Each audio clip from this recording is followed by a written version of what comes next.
Hello બાળકો, કેમ છો?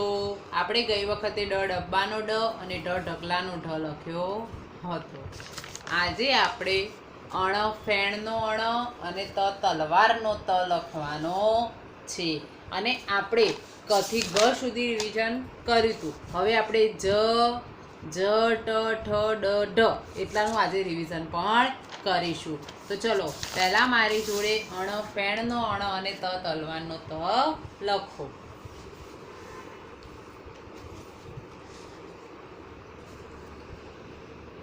કેવી રીતે લખશો? પહેલાં ઊભી લાઈન કરવાની, પછી આમ થોડી ત્રાંસી કરવાની, પછી નીચે આમ વળાંક આપવાનું, બરાબર?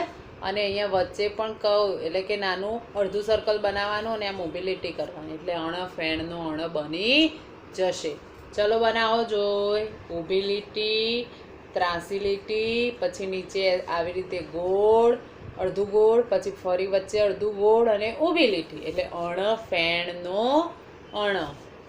અણ ફેણનો અણ, અણ ફેણનો અણ, અણ ફેણનો અણ. આ રીતે બોલતા જવાનું અને લખતા જવાનું, એટલે તમને ઝડપથી યાદ રહેશે. અણ ફેણનો અણ, અણ ફેણનો અણ, અણ ફેણનો અણ, અણ ફેણનો અણ, અણ ફેણનો અણ, અણ ફેણનો અણ, અણ ફેણનો અણ,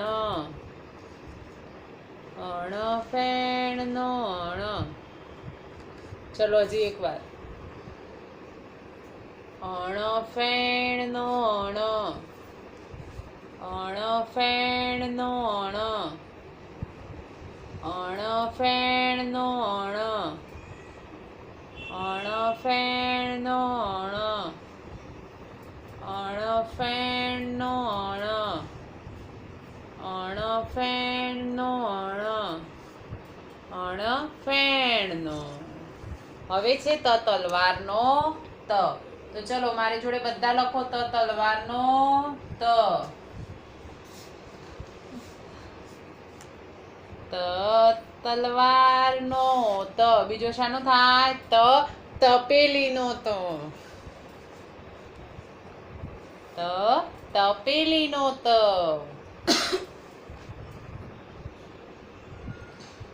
ચલો બનાવો. ત તપેલીનો ત. ત તપેલીનો ત. ત તપેલીનો ત. બીજો ત તલવારનો ત. ત તલવારનો ત. ત તલવારનો ત. ત તલવારનો ત. ત તલવારનો ત. ત તલવારનો ત. ત તલવારનો ત.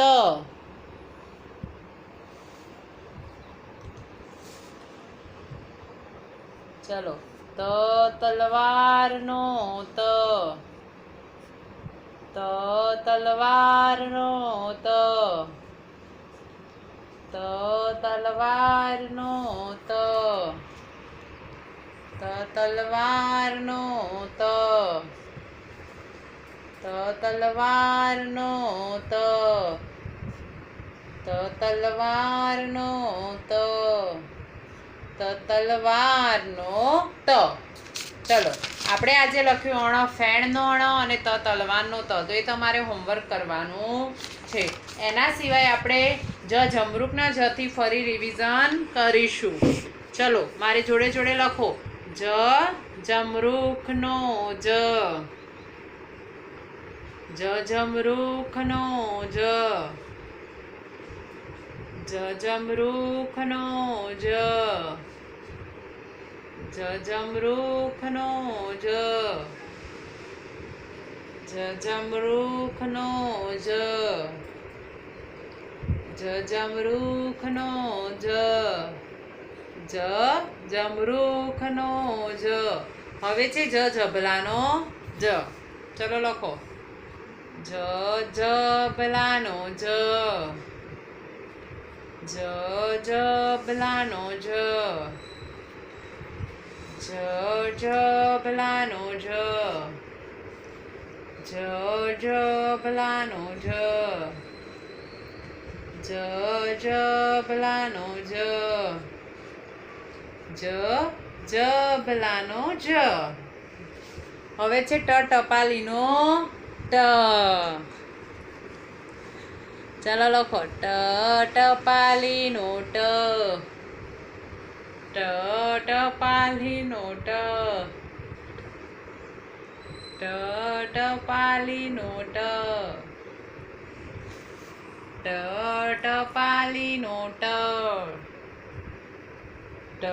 ટપાલીનો ટપાલીનો ટપાલીનો ટ હવે છે ઠળિયાનો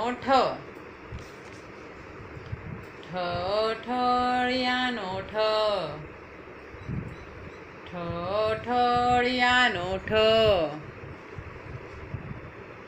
ઠળિયાનો ઠળિયાનો ઠળિયાનો ઠળિયાનો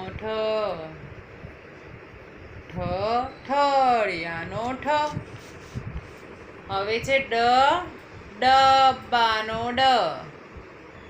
ડબ્બાનો ડબ્બાનો ડબ્બાનો ડબ્બાનો ડબ્બાનો ડબ્બાનો હવે ઢગલાનો